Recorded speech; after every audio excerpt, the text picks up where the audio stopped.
আগরতলা পটুনগর স্থিত শ্রী শ্রী বাসুদেব মন্দিরে 3 দিনব্যাপী নানা অনুষ্ঠানের পাশাপাশি স্বাস্থ্য শিবিরের মধ্য দিয়ে পালন করা হলো অক্ষয় তৃতীয়া উৎসব।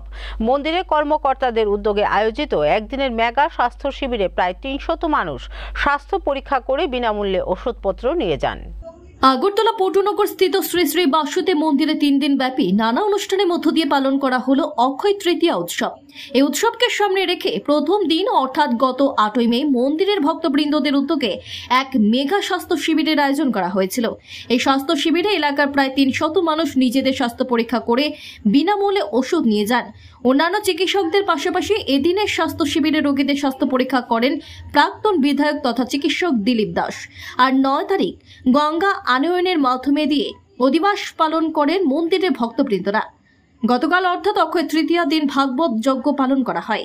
এই যজ্ঞ অনুষ্ঠানে পুষ্প দিয়ে আহুতি দেওয়া হয় এবং আশ্রমের প্রধান শ্রী শ্রী রাধা বৈষ্ণব মহারাজজি ভাগবত পাঠ করে সবার মঙ্গল কামনা করেন।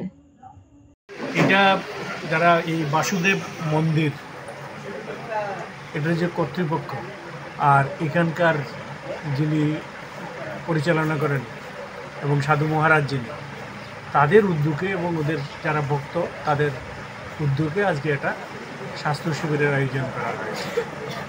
তো আমার সাথে যোগাযোগ করেছে। আজকে অক্ষয় তৃতীয়া। তো অক্ষয় তৃতীয়া তো আমাদের শাস্ত্রে অত্যন্ত পবিত্র দিন। সেই দিনেই এইখানকার যে পটুনগরস্থিত যে আশ্রমটা, সেখান থেকে স্বয়ং যে সাধু বাবা উনি এবং ওদের যারা ভক্তমণ্ডলী তাদেরকে নিয়েই আয়োজনটা করা হয়েছে। তা আমি যখন খবর পেলাম বা আমার সাথে যখন যোগাযোগ করা হলো, তখন আমি ভাবলাম যে ঠিক আছে, এই সুযোগটা আমিও কাজে লাগাই আর মানুষের যে পরিষেবা দেওয়ার একটা সুযোগটা গ্রহণ করি।